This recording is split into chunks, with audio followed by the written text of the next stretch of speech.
There's a lot of uh, bad things happening in the world right now. All these wars and how can someone stay really keeping faith and Yeah. dealing with everything that's going on when Number one, don't listen to the news. yeah, You see, we have to be careful what comes into what we might call the mental field. The mental field is an area, as it were. You can imagine it like a box because it's the range of our experience. And if we allow negative things to enter into it without making any adjustment, then it will drag us down into a spiral. A spiral will be normally downward. And then we try to make an upward spiral. Up and down spirals will not solve any problem.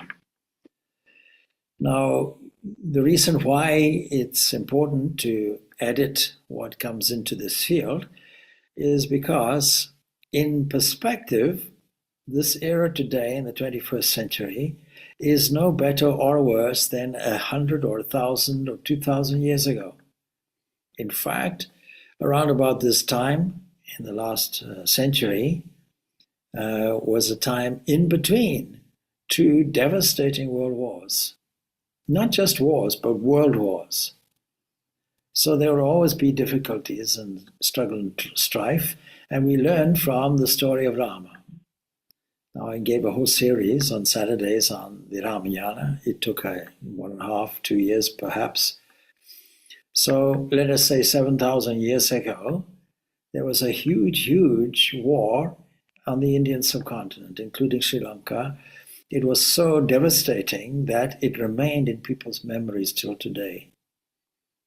And we can characterize it as the war between forces of good versus forces of evil. And every story that has any kind of religious connotation will be a kind of portrayal of such a battle. Good and evil.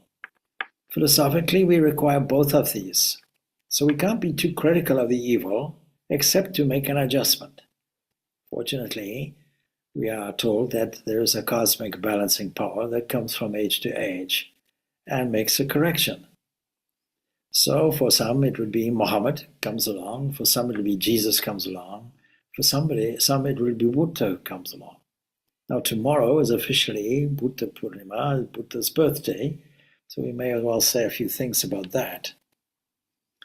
Now Buddha, his whole urge toward a reevaluation of things and a change of life, radical change of life, from a spoiled prince enjoying all the pleasures of royal life to an ascetic with nothing, a beggar, basically. And he was urged by that by looking at some circumstances that he was naively unaware of. He saw poverty for the first time. He saw old age for the first time. He saw death for the first time. But he also saw suffering.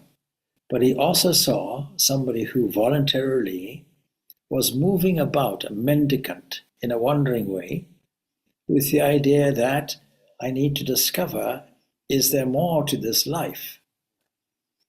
And they say that this life is painful. Is there a way out? Let me try to discover it. And so he embarks on a radical journey, leaving his wife and child behind in the royal palace, shaving his hair, and becoming, to all intents and purposes, a wandering mendicant. Not only that, but a severe ascetic, thinking that if he mortifies the body, as others may be doing, as people in those times might have done, then maybe I'll discover the truth. And he found he didn't, and he couldn't. Fasted almost unto death, and realized, even despite this, I don't realize anything. So, any solution that we have to current problems, such as worldwide problems, we have to be realistic. Firstly, can you or I individually change the thing? And if the answer is no, well, then let's leave it alone. Now, if you leave it completely alone, will that be the solution? Not at all. There has to be something called faith. There has to be something that says, despite the upheavals, despite human nature, whose foundation really is from an egocentric position that wants to gain power, extended to nationalities, extended to countries, is just a broader spectrum of the same thing. Essentially, it is bhoga, aishwarya, that is enjoyment and power. That's what we want. There's a wonderful story that Ramakrishna gives. He says two brothers fighting over land, and he says this is on the second occasion that God, with a great sense of humor, laughs, because each brother says, "This is my land." The other one says, "No, this is my land." And the Lord says, my dear sons, it's my land. So we have to register everything to the divine account in a realistic way, and that means we have to view life in a very, very different way, so that it leaves a positive input and impression on our psyche, this mental field. That requires careful practice. How so? Because our so-called normal way of looking at things is, I am here, everybody else is there. I'm sitting in a house, and many people are either homeless or they are at war, killing each other, and there's great suffering. So we are in fact dealing with the old age problem of suffering. How can we relieve ourselves from suffering? That's the key question. So that's the question that Buddha had. We're mentioning Buddha because it's his birthday tomorrow, Buddha Purnima. Not all Buddhists will celebrate that, by the way. There are some Buddhist traditions that rather celebrate his awakening, his revelation. Now see the language, awakening. It suggests that we are in some kind of dream. It doesn't look like that. It doesn't feel like that. So how is it if we are fundamentally free already, and we have to wake up to that fact, or there's a revelation of the fact, then what can we do? What can we do to wake up? There has to be a conviction. That conviction comes from the lives of such people as Buddha. Such people in the Christian world as, say, Teresa of Avila, John of the Cross, Francis of Assisi. Great, great saints, great mystics who discovered some different thing. Consciousness normally flowing out through the senses, says the Katha Upanishad. And one wise person decides to look inward. This inward-looking perspective is a journey of self-discovery. What's the use in the context of the world stage when things are happening, problems are there? It's because if you want peace, you better be peaceful. If every individual on the planet, 8 billion people, went into a state of inverted consciousness, discovering their own true nature, would the world be a better place? Of course it would. But is it possible? It's unlikely. Of course, all things are possible. But it's not likely. It's unlikely. As long as we are caught up in a vision of the world that says, this world is our reality. Now, our philosophy says something different. In different ways, mystics have found that this world is not what we thought it was. It's not a story starting from our birth and ending in our death. It's a continuous a continuum of time and space where we are able to notice some things voluntarily or involuntarily. Involuntarily is called personal pain. Life impinges on us and we get a wake-up call. The Mundaka Upanishad will give an illustration of that, 2 birds on a tree. You're familiar with it, I'm sure. One bird tasting the bitter and sweet fruits of life, and the other one glorious and radiant at the top. And all of us are looking for an ideal of perfection. Even atheists are looking for an ideal of perfection. That's why I'm not sure if there are any true atheists. It's just that they're looking at it in a different way, using a different name, because maybe the word God has much baggage that goes with it, and they don't want that baggage. Fair enough. But an ideal of perfection is there. Some purpose is laid out, even if it's not registered. If you're a materialist and are just interested in the data world, then and you only think that it is only material, basically chemicals, then you have to find an explanation, say, as a materialist atheist, for loving your children. You see, it's something different, inexplicably.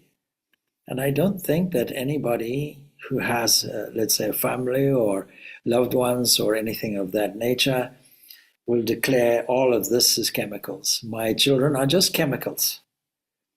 No person will, they may declare it, but no person really believes it. So this world, how is it formed? Well, according to our Vedanta philosophy, it is like these two birds on a tree. And life gives us a nice poke in the ribs.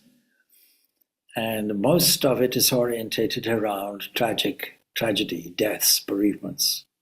That is the most severe pain we can have. Of course, we have physical pain, no doubt, but it passes. And we have pain which is much more. And internationally, we have the pain of losing your home. We have the pain of losing loved ones, bereavements like that. And we're disconnected from these. So when we say the world is a mess, it's only a theoretical position. It's only, just on the surface, really. It's superficial completely, because we are not in a homeless situation and we are not in a war situation. We only have heard about it. And so we sympathize but don't empathize. Empathy is something very different.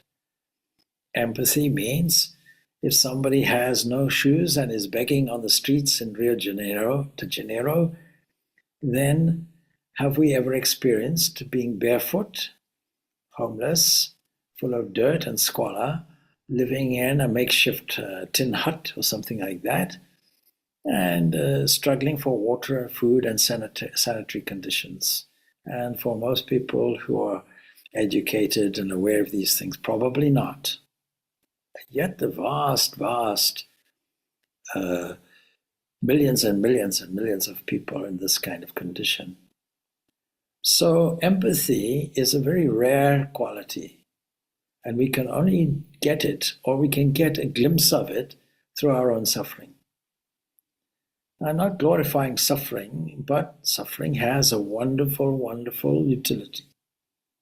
It pushes us to move toward higher direction and revalue our basic strategy that allows us to survive. It's a psychological process.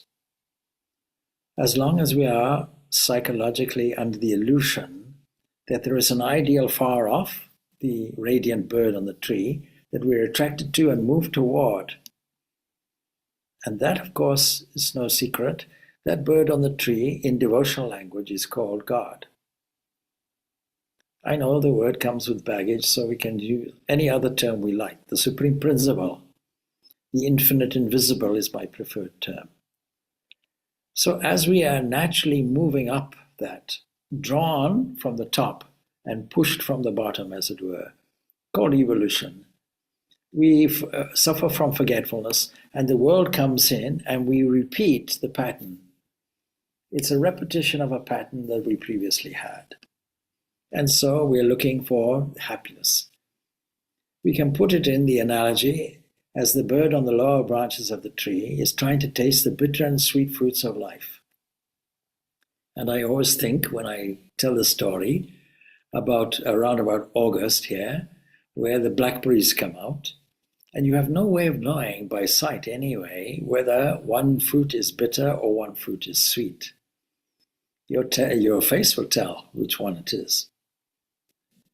And your tongue will tell, your taste will tell. But it's what we call trial and error. If you go through life either not making any adjustments or a process of trial and error then you really won't get anywhere. But one fruit is probably bitter than the rest, as I say, normally orientated around loss or bereavement, disappointment, and that stimulates us onward and forward. And in this way, this bird is progressing up the tree. And the symbol of the tree is interesting because in the Upanishads, in fact, in the Bhagavad Gita, we say it's like that as well, that this samsara, this world, is represented by a tree. It is the Ashwatha tree, whose branches are below and whose roots are above. In other words, the foundation, the source, is also the supreme principle.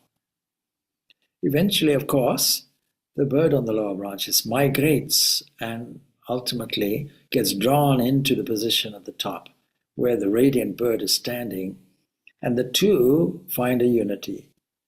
And he's able to say, I am that radiant one. I always was that radiant one.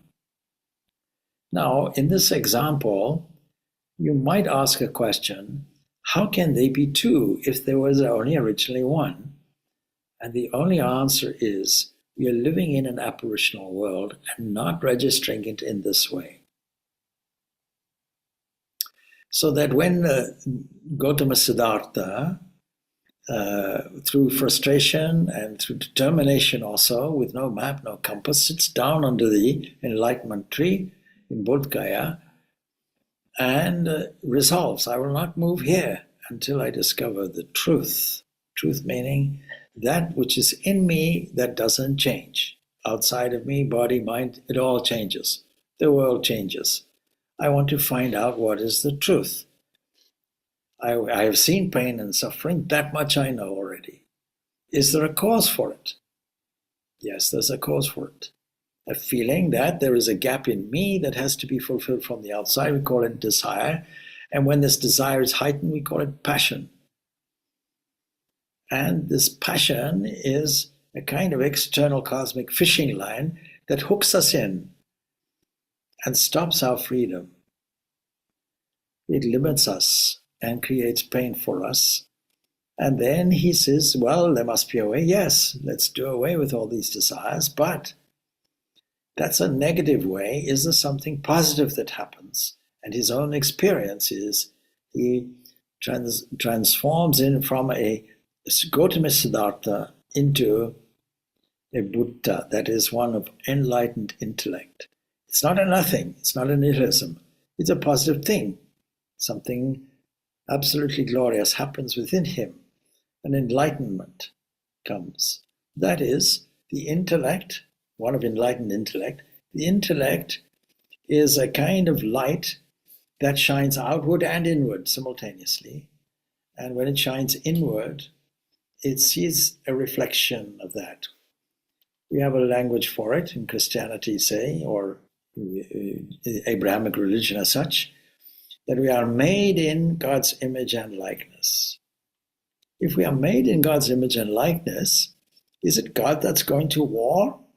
Is it God that's doing this inhumanity, man's inhumanity to man?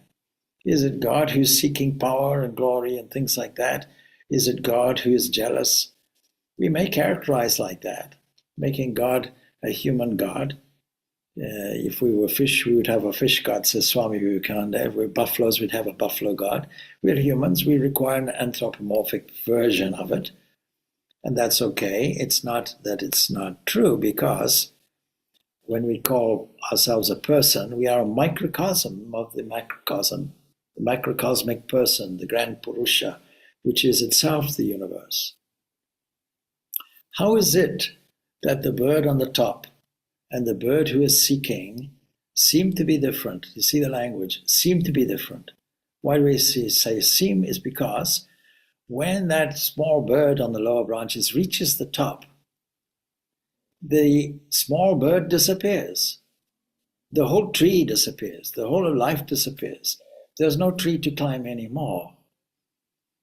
And so this analogy of the tree is there. Vriksha is the Sanskrit word, the thing that can be cut down. And we cut it down with the sword of discrimination, discernment. So how do we deal with all these problems? we have to cultivate this quality of discernment. That is, we have to revalue the world which we categorize as problematic and see it in a different way. And now comes an explanation why should such a world be there in the first place. It's an apparitional world, like a dream world that comes and goes. And behind it is the peace that passes all understanding that we experience as a dreamless deep sleep. And the thing that is observing it, its nature is bliss. That's what we're looking for. Imagine a world that is totally blissful, not just happy, but supremely blissful, exuberant with this light of bliss everywhere. Nature is bliss. Nature is consciousness and existence itself. That's how it's described. Not a nothingness. That some Buddhist followers later established those kinds of metaphysics. We agree and love Buddha, but we disagree with the metaphysics that follows, devised from those people who misunderstood the message of Buddha, understanding his silences for negations. Anyhow, apart from that, what has that got to do with our personal issues and our global issues? Everything. Unless we're able to shift our position and glide across the border of a so-called actual world to a divine world, we won't go anywhere.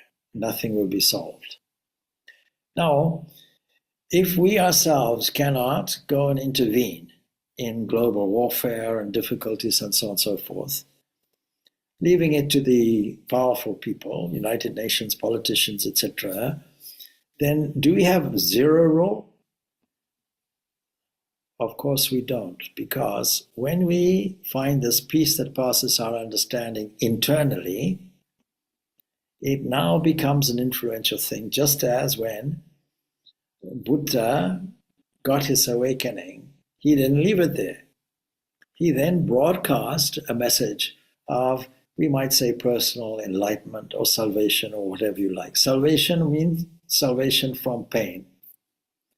And he put it in such a simple way, simple understanding.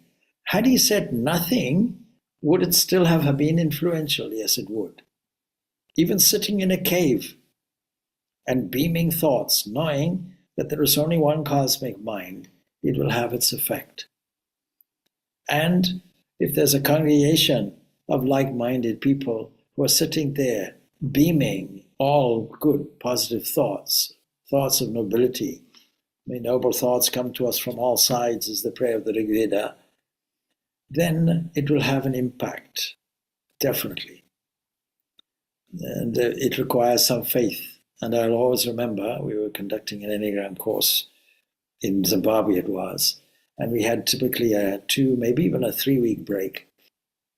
I think I've told this story before. I'm pretty sure I have. And I was saying, how was the interval? How was your time away? And it happened to be in a period of severe drought. And the one person said, well, I went to a big prayer meeting in Johannesburg. We prayed for rain in a big stadium. Oh, that sounds good. No, I was hugely disappointed. I was absolutely shocked. Why is that? Do you know, so many people assembled, maybe even 20, 30,000 people came. Not one person brought an umbrella. Not one person. Imagine. And I laughed, of course, but it is true because it's a story about faith. Believe that it is already accomplished. This is a statement some people miss, let us say, from, I think it's Mark's Gospel, where astonishing feats are questioned. And Jesus puts this, if you say to this mountain, move, and so on, gives some examples like that. Then he gives the key. Believe that it is already accomplished. You could not get more positive than that. Whatever you want, say thanks. Don't say please. May I get it? Means I haven't got it. I want it, I haven't got it. Well, a +1, a -1, equals 0.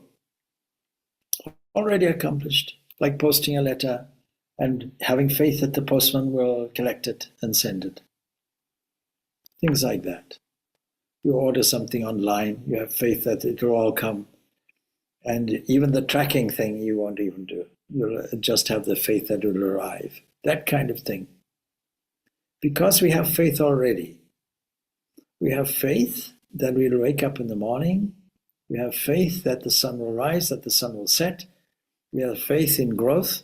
We have faith, even though we may not want to face it, that we will start growing older. And we have faith in goodness as well in the world. And we have faith that its opposite highlights it, namely evil. And the two we acknowledge as necessary. So what is this transition period? How we get from being to becoming? And the answer that the Vedas supply is, it is called vivarta. It is an apparitional causation. And that means that what we're dealing with is a play of divine waves. And then life becomes a playground.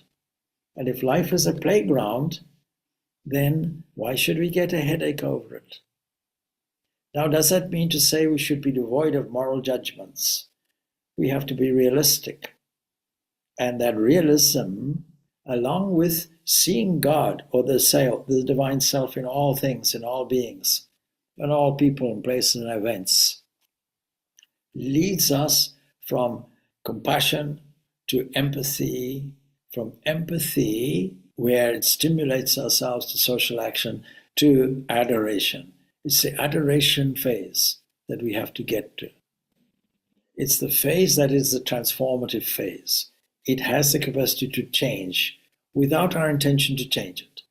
Simply aligning our view with reality. What is reality? Reality is that there's an undercurrent, if you will, a substratum, which is reality. In the analogy of the tree, it is that radiant, glorious bird at the top. That's the only reality. Everything else, branches, twigs, leaves, seasons, all change.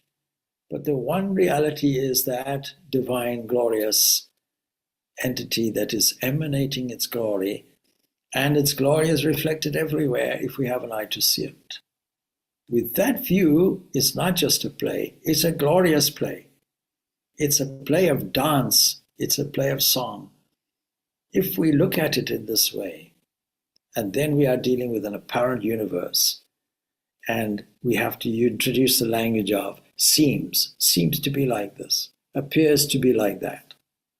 Once we can grasp that, along with the understanding of this glory is a manifested version of the unmanifest divine that sits underneath. And its first manifestation will be that of a creator, a protector, a player. So, in a previous example before this talk, how do we deal with people who are opposed to us or cause us difficulties? Should we still see the God in them? Of course we should. Should we be fools about it? No, of course not. How should we deal with it? We have to deal with it from the shifted perspective that it is a game and we are but players. Shakespeare got it. All the world's a stage and we are but players. So what it means is, supposing you're acting on a stage. I mentioned the Ramayana, and I gave that example earlier here. Supposing you are playing the part of Sita, who is under the dominance and thumb, is being kidnapped with evil intention and taken off to a foreign land, abducted. And the idea is, the reasoning behind it is, it's not political. Today, things like that would be political. It is purely and simply for self-gratification. There's a beautiful gem, I want to possess it. And so, a persuasion, having kidnapped the person, the misunderstanding that this person will not be missed, this misunderstanding that the person will be attracted, the misunderstanding that I can give the person some gifts and they'll come over to my side, persuading all kinds of arguments and so on, trying to make a romantic situation that forces the other person to correspond, tempting them with all kinds of treasures, all kinds of power also, all of that. And the pure Sita says no. But most people enact these things as a dance or a drama or a story. Supposing we take it as a drama. Supposing we're on the stage and you play the role of Sita. Naturally, Ravana is the person who will want to strike you, has been cruel to you, in isolating you, humiliating you, all of that. Well, at the end of the performance, what will you do? You'll all go to the front of stage and you'll all bow. Sita is bowing, Ravana's next door, Rama is next door, Hanuman, all the actors on the stage, they're all there, and the audience is clapping. And after the performance, you all go and change, and you all go and have supper together and celebrate a successful performance. You might be sitting next to the one who played Ravana. It is the same entity that is playing. But during the drama, you will surely play your part, and you have to play it well. So that gives rise to a blessing attitude rather than a cursing attitude, a praising attitude rather than a blaming attitude. Patanjali puts it very well, see. Be friendly to all. For those who are successful, be joyful. For those who are suffering, be compassionate. And in terms of good and bad, have no judgment whatsoever. You're just immune to the good or the bad. Immune to what's going on a personal level, immune to what's going on a global level. And of course, that requires careful cultivation. And it begins with making use of scripture, making use of teachers, making use of practice of discernment, detachment. When we talk about practice, that's what we're talking about.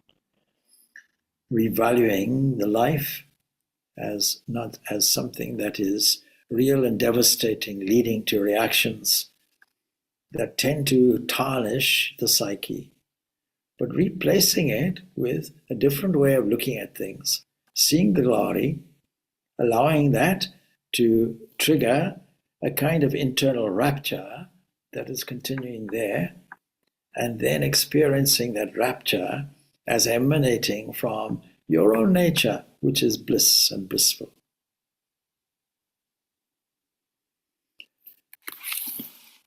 Well, I don't know if that answers your question, but it's early It days. does. Thank you, Swami. It's early days. Early days meaning it's 9 minutes past 11, something like that. So we can take some more questions if you like. In your example, you were saying while the drama is going on, you have to play your part, play it well, and when the drama is over. But then when you're in the drama and it just, like you're playing the part, so it just becomes so difficult to, see that, like, you're going to have a supper after the drama with Ravana.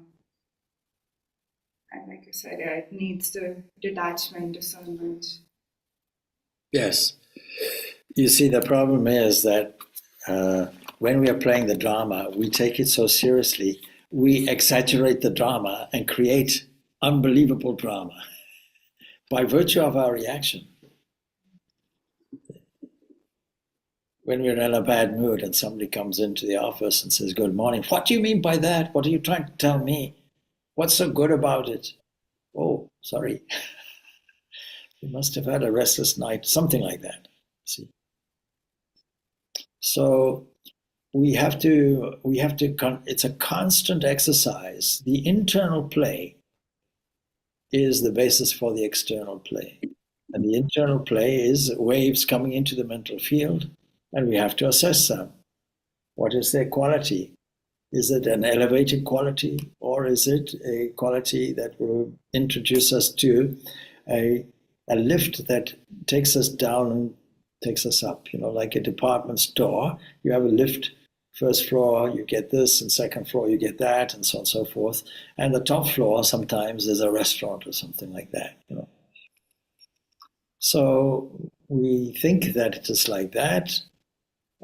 Now we can use that same analogy, though, because we are used to thinking of things in terms of advancement rather than growth, achievement rather than a manifestation.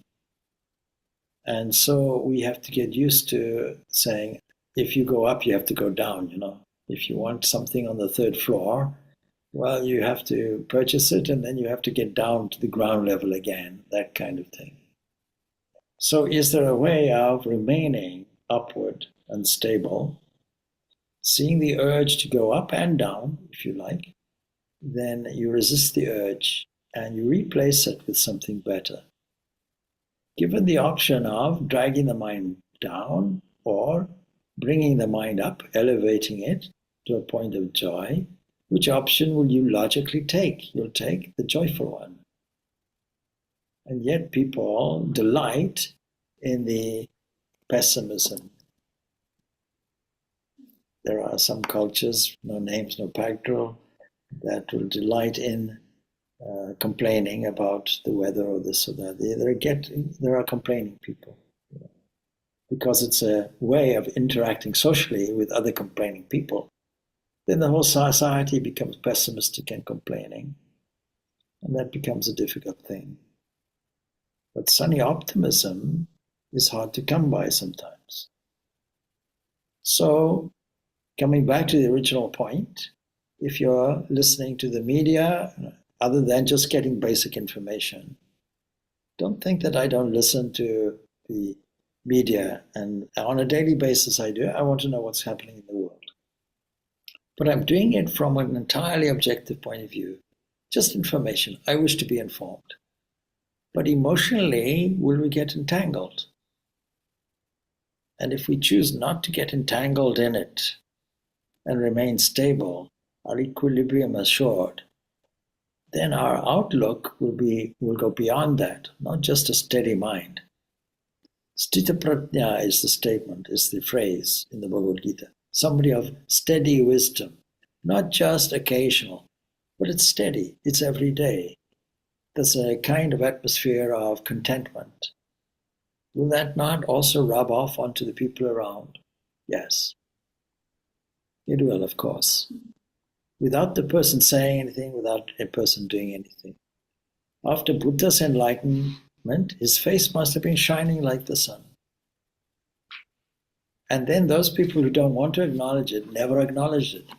He went back to his old buddies who had been, raising their arms and fasting almost to death and so on and so forth. They didn't want to know him. So, on seeing their old teacher, I'm quoting here from a book. This is an amazing book that is a simple life sermons and teachings of the Buddha, remarkably arranged, assembled by Paul Carus. Paul Carus was not a Buddhist, but he saw similarities between the life of Buddha and the life of Jesus. And so he's talking about the sermon at Benares, and he says, on seeing their old teacher approach, the 5 bhikkhus agreed among themselves not to salute him, nor to address him as a master, but by his name only, for, so they said, he has broken his vow and has abandoned holiness. He is no bhikkhu. Bhikkhu, one who's begging for alms, bhiksha. But Gautama, and Gautama has become a man who lives in abundance and indulges in the pleasures of worldliness. Why? Because he decided to eat and not to starve.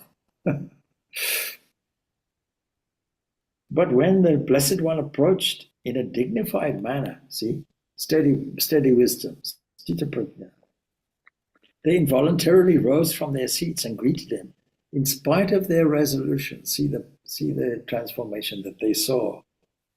You can't avoid it.